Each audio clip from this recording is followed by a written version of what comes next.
والصلاة والسلام على من لا نبي بعده محمد وآله وأصحابه أجمعين أما بعد فأعوذ بالله من الشيطان الرجيم بسم الله الرحمن الرحيم قال الله تبارك وتعالى في القرآن المجيد والفرقان الحميد وقال الذين كفروا لرسلهم لنخرجنكم من أرضنا أو لتعودن في ملتنا فأوحى إليهم ربهم لنهلكن الظالمين ولنسكننكم الأرض من بعدهم ذلك لمن خاف مقامي وخاف وعيد صدق الله العظيم۔ محترم اساتذہ کرام اور مدرسہ حاضہ کے معزز اور مکرم طلبہ، آج 15 اگست کا دن ہے۔ یہ ایک تاریخی دن ہے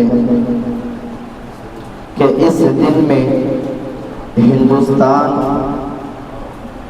انگریزوں کی غلامی سے آزاد ہوا ہے۔ دیکھیے، مختصر طور پر تاریخ بتا کر میں اپنی جگہ لیتا ہوں۔ ہندوستان میں 2 طبقے برسر پیکار رہے۔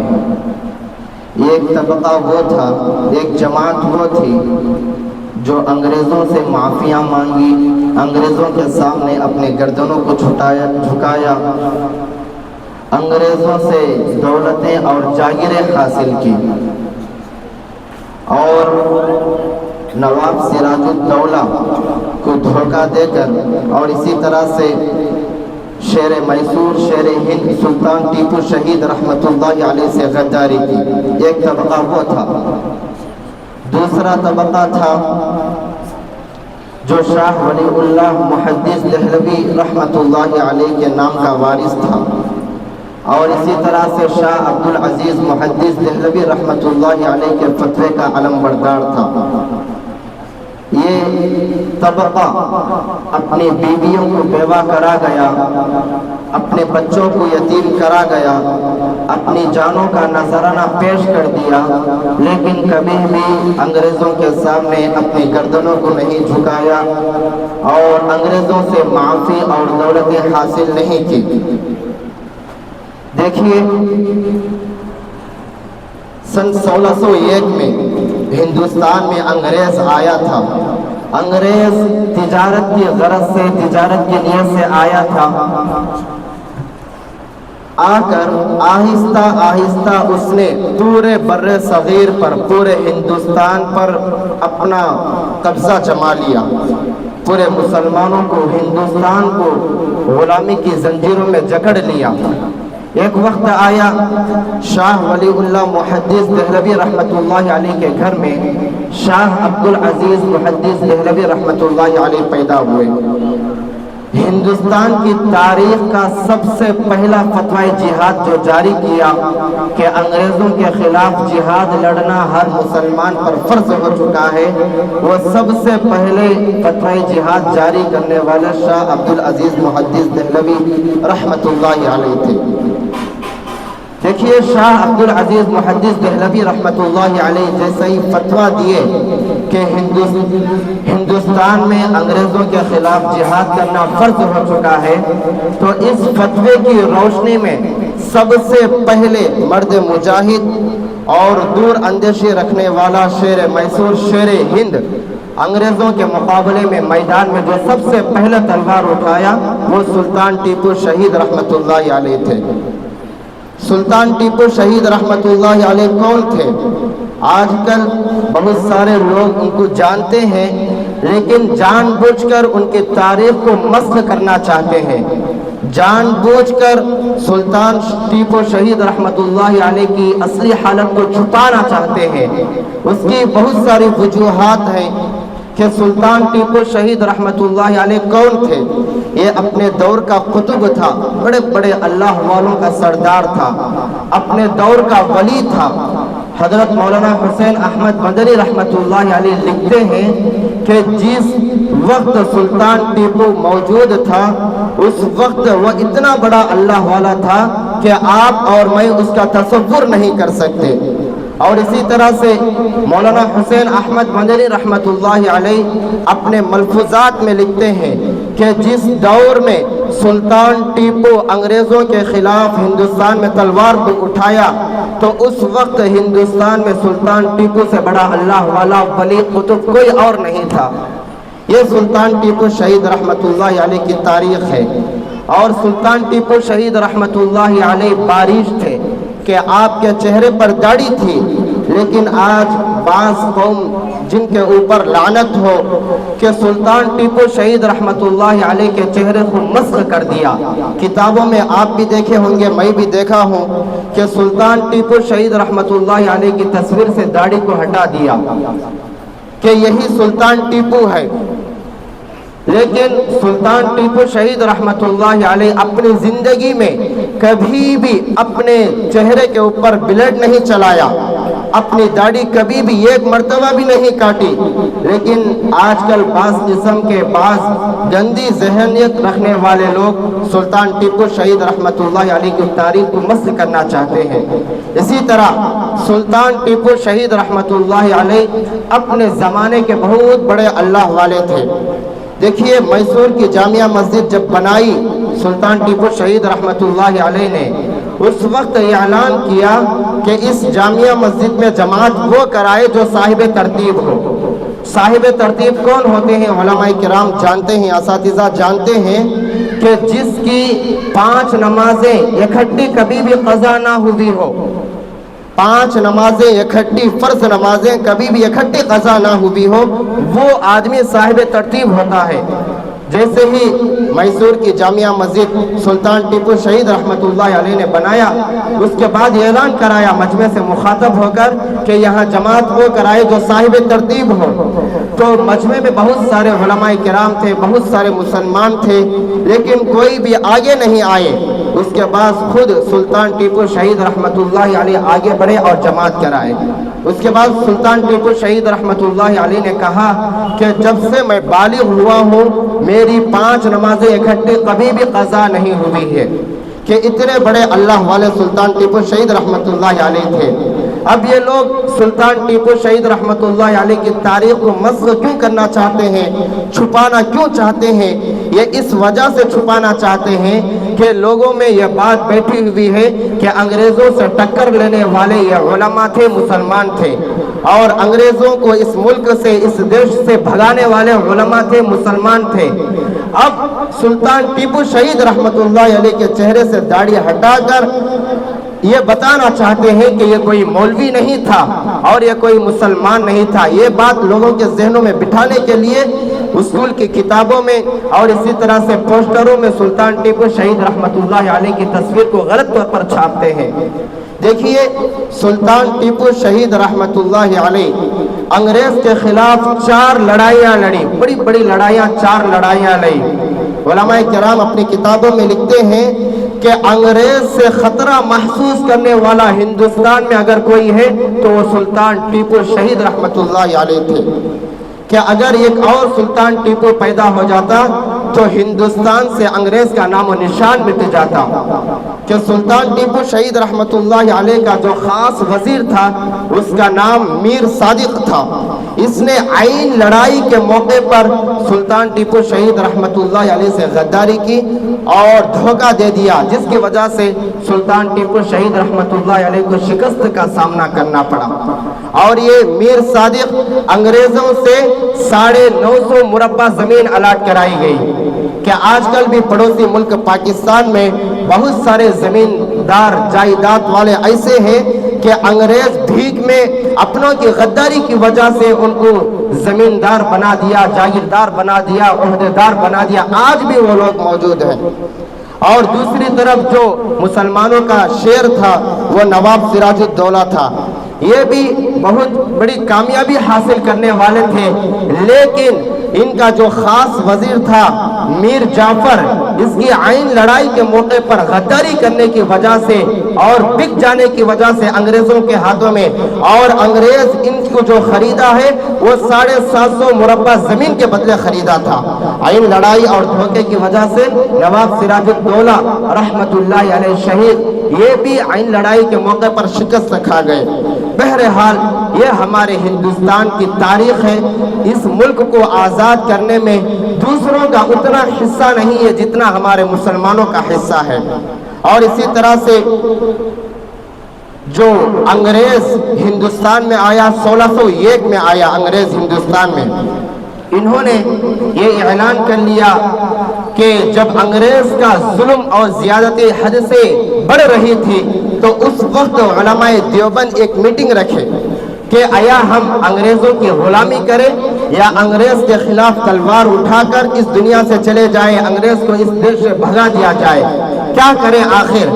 اس میٹنگ میں سب سے پہلے قاسم العلوم والخیرات بانی دارالعلوم دیوبند حضرت قاسم نانوتوی رحمت اللہ علیہ تھے، اور اسی طرح سے حضرت حاجی امداد اللہ مہاجر مکی رحمت اللہ علیہ تھے، اسی طرح سے سید احمد شہید رحمت اللہ علیہ کے مرید شاہ اسماعیل شہید رحمت اللہ علیہ کے رفیق کار مولانا جعفر علی تھانی سری رحمت اللہ علیہ تھے، اور اسی طرح سے مولانا مملوک علی تھے، اور اسی طرح سے مولانا ولایت علی تھے۔ انہوں نے بیٹھ کر علماء دیوبند نے فیصلہ کیا کہ آیا ہم انگریز سے کا مقابلہ کریں یا ہم انگریز کی غلامی کریں۔ تو اس میٹنگ میں ایک صاحب نے کہا کیا ہماری تعداد بہت کم ہے، بہت تھوڑی ہے؟ تو اس وقت بانی دارالعلوم دیوبند قاسم العلوم والخیرات حضرت قاسم نانوتوی رحمت اللہ علیہ نے فرمایا کیا ہماری تعداد غازیان بدر سے بھی کم ہے؟ کہ غزوہ بدر جو چلا تھا ادھر صحابہ کرام 313 تھے اور ادھر کفار مکہ کفار اور مشرکین 1000 سے زائد تھے۔ تو اس وقت بانی دارالعلوم دیوبند نے فرمایا کیا ہماری تعداد غازیان بدر سے بھی کم ہے؟ تو یہ بات کہنا تھا، مجمع میں آگ لگ گئی۔ اس کے بعد انہوں نے علماء کرام نے یہ فیصلہ کر لیا کہ انگریز کے خلاف تلوار اٹھانا ہے، انگریز کو ہندوستان کے مار کر بھگانا ہے اور اس دیش کو آزاد کرنا ہے، انگریز کے کچھ چنگل سے آزاد کرانا ہے۔ اس کے بعد ایک طرف اس لڑائی میں انگریز تھے، دوسرے طرف مسلمان اور اکثر علماء کرام اس طرف موجود تھے، اور یہ جو جنگ آزادی ہوئی یہ ہندوستان کی سب سے بڑی جنگ آزادی ہوئی، اور اس جنگ کا نام 1857 کی جنگ آزادی ہے۔ اس میں اپنوں کی غداری کی وجہ سے بہرحال علماء کرام کو شکست کھانا پڑا اور انگریز غالب آ گیا۔ اس کے بعد برسر برطانیہ سے جو برطانیہ کا سردار تھا اس نے ایک وفد بھیجا کہ ہندوستان میں انگریز کی حکومت کیسے غالب آ سکتی ہے، جا کر پتہ لگاؤ۔ تو اس وقت برطانیہ سے ایک وفد آیا اور آ کر ہندوستان کا دورہ کیا، مختلف خطوں میں گیا۔ جانے کے بعد پھر اس نے جا کر برطانیہ میں جا کر کہا کہ جب تک اس ملک میں ہندوستان میں علماء کرام مولوی اور اسی طرح سے قرآن باقی رہے گا انگریزی حکومت غالب نہیں آ سکتی۔ تو محترم عزیز طلبہ، اس کے بعد علماء کرام جنگ انگریز نے علی اعلان یہ اعلان کر دیا، برسر عام یہ اعلان کر دیا کہ علماء کرام کو قتل کر دیا جائے۔ انگریز جب غالب آ گیا تو اس وقت اس نے کہا کہ علماء کرام کو برسر عام قتل کر دیا جائے، علی اعلان قتل کر دیا جائے، جہاں ملے وہاں قتل کر دیا جائے۔ تو اس وقت جب انگریز ہندوستان میں آیا تھا دہلی میں 1000 سے زائد دینی مدرسے تھے۔ اس کے بعد ایک مدرسہ بھی اس نے باقی نہیں رکھا، سارے مدرسوں کے اوپر بلڈوزر چلا دیا انگریزی حکومت نے، ایک مدرسہ بھی باقی نہیں رکھا دہلی میں۔ تو اس کے بعد علماء کرام نے بھی فیصلہ کر لیا، انگریز خود اپنی کتاب میں لکھتا ہے کہ ایک دن میں 80 علماء کرام کو بوریوں میں ڈال کر جلتے ہوئے تنوروں میں ڈالا گیا، اور اسی طرح سے 80 علماء کو بوریوں میں بند کر کے دریاؤں میں ڈالا گیا اور گولیوں کا نشانہ بنایا گیا۔ اور اسی طرح دہلی کی جامعہ مسجد میں 100 علماء کرام کو ایک دن میں پھانسی کے پھندوں کو چومنا پڑا۔ اور دہلی کی چاندنی چوک سے لے کر خیبر تک جتنے بھی درخت ہیں، ایک ایک درخت کے اوپر ایک ایک عالم کی گردن لٹکائی گئی، ایک ایک عالم کو پھانسی دی گئی، اور ہاتھیوں کے اوپر کھڑا کر کر علماء کرام کو پھانسی دی جاتی تھی۔ اتنی بے شمار قربانیوں کے باوجود ہمارا یہ ملک ہندوستان آزاد ہوا۔ دیکھیے اسی انگریز کی داستان میں ایک نام آتا ہے، حضرت مولانا شاہ احمد اللہ مدراسی رحمت اللہ علیہ، مدراس کے رہنے والے، ان کو انگریز گرفتار کر کے عدالت میں لے گئے۔ انگریز جیسے ہی گرفتار کر کے عدالت میں لے کر گئے تو شاہ احمد اللہ مدراسی رحمت اللہ علیہ کو دیکھ کر عدالت میں جو جج بیٹھا ہوا تھا وہ فوراً گورا افسر اٹھ کر کھڑا ہو گیا اور اس نے کہا کہ شاہ جی آپ نے مجھے پہچانا ہے؟ تو حضرت احمد اللہ مدراسی رحمت اللہ علیہ نے کہا کہ میں نے تو تجھے نہیں پہچانا۔ تو اس وقت شاہ عدالت میں جو گورا جج بیٹھا ہوا تھا اس نے کہا کہ مدراس کے فلاں علاقے میں نے آپ سے عربی پڑھی ہے، آپ میرے استاذ ہیں، آپ کے تعلق سے یہ جو کاغذات یہاں پر رکھے ہوئے ہیں ان کاغذات میں گولی مارنے کا حکم دیا گیا ہے، آپ صرف اور صرف ایک بات بتا دیجئے کہ میں 1857 کی جنگ میں شریک نہیں تھا تو میں آپ کو رہا کر دیتا ہوں، آپ کو چھوڑ دیتا ہوں۔ تو اس وقت شاہ احمد اللہ مدراسی رحمت اللہ علیہ نے کہا کہ مجھے پیدا کرنے والے کی قسم، کیا اپنے جان کے لیے اپنے ایمان کو گوا کر بیٹھوں، اپنی جان کے لیے اپنے ایمان کو ختم کر دوں؟ تو تاریخ کی کتابوں میں لکھا ہوا ہے اسی چوک میں کھڑا کر کے شاہ احمد اللہ مدراسی رحمت اللہ علیہ کو گولیوں کا نشانہ بنا دیا گیا۔ ایک انگریز خود اپنی کتاب میں لکھتا ہے کہ عجیب ماحول تھا کہ ایک انگریز کی بیوی، اس نے کہا مجھے کوئی منظر دکھاؤ، میں کچھ منظر دیکھنا چاہتی ہوں۔ تو وہ ایک عقوبت خانے میں لے کر جاتا ہے انگریز، وہاں پر جانے کے بعد توپوں کے سامنے علماء کرام کو باندھ دیتا ہے، اس کے بعد گولی توپ کا بٹن دبا دیتا ہے اور بیوی سے کہتا ہے آنکھیں کھولو۔ تو وہ انگریز خود اپنی کتاب میں لکھتا ہے کہ علماء کے جسم کے ٹکڑے ٹکڑے اور ریزہ ریزہ ہو گئے۔ اس طرح کی قربانیاں علماء کرام نے اور مسلمانوں نے اس دیش کو آزاد کرنے میں دی ہے۔ دیکھیے آج کل جو حکومت ہے یہ مسلمانوں کے سخت خلاف ہے، اور ہر آئے دن ان کو مسجد سے مسئلہ، داڑھی سے مسئلہ، ٹوپی سے مسئلہ، مسلمان سے مسئلہ، اذان سے مسئلہ، ہر مسلمانوں کے ہر بات پر مسئلہ ہے۔ ابھی تازہ خبر ہے وندے ماترم کے اوپر مسئلہ ہے۔ دیکھیے علل اعلان ہم کو یہ بات کہہ دینا چاہیے کہ اسلام کی جو بنیاد ہے وہ عقیدہ توحید کے اوپر ہے۔ اسلام کی جو بنیاد ہے وہ عقیدہ توحید کے اوپر ہے۔ اگر عقیدہ توحید میں ذرا برابر بھی رد و بدل، شک و شبہ پیدا ہو گیا تو پھر ایمان کامل اور مکمل نہیں ہو سکتا۔ قرآن کریم میں اللہ رب العزت جگہ جگہ ارشاد فرما رہے ہیں کہ اس دنیا کو بنانے والا میں ہوں، آسمان اور زمین کی سلطنت میرے لیے ہے۔ وَلِلَّهِ مُلْكُ السَّمَاوَاتِ وَالْأَرْضِ وَمَا بَيْنَهُمَا يَخْلُقُ مَا يَشَاءُ، جس طرح چاہے میں بنا سکتا ہوں۔ وَاللَّهُ عَلَى كُلِّ شَيْءٍ قَدِيرٌ، کہ ہر چیز پر میں قادر ہوں۔ اور اسی طرح سے اللہ رب العزت فرما رہے ہیں ذَلِكُمُ اللَّهُ رَبُّكُمْ، یہی ہے اللہ تمہارا رب ہے، لا الہ الا ہو، اس کے سوا کسی کی عبادت نہ کرو، فَاعْبُدُوا، اسی کو پوجو، اسی کی پرستش کرو، اسی کو پوجنا چاہیے۔ اور جگہ جگہ اللہ رب العزت خلق السماوات والارض، کہ آسمان اور زمین کو پیدا کرنے والا کون ہے؟ وَأَنزَلَ لَكُم مِّنَ السَّمَاءِ مَاءً، اور آسمانوں سے بارش کو برسانے والا کون ہے؟ فَأَنبَتْنَا بِهِ حَدَائِقَ ذَاتَ بَهْجَةٍ، اور اس زمین سے غلے نباتات پودوں کو اگانے والا کون ہے؟ فَأَنبَتْنَا بِهِ حَدَائِقَ ذَاتَ بَهْجَةٍ، اِلَٰهٌ مَّعَ اللَّهِ، کیا اس کے علاوہ اور بھی کوئی معبود ہو سکتا ہے؟ دیکھیے اللہ صرف اور صرف ایک ہے، وہی ہمارے اللہ ہیں، وہی اللہ ہے، اس کے سوا ہم کسی کی بھی عبادت نہیں کر سکتے۔